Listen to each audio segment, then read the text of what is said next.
Hello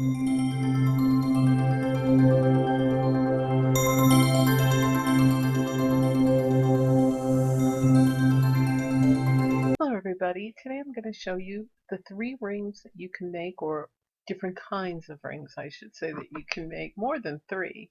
Now I made these with that particular filigree template, and I painted them with this silver paint, or you can use nail polish, and that's what I used for the middle one, the copper, and I left the other one, it's natural grass.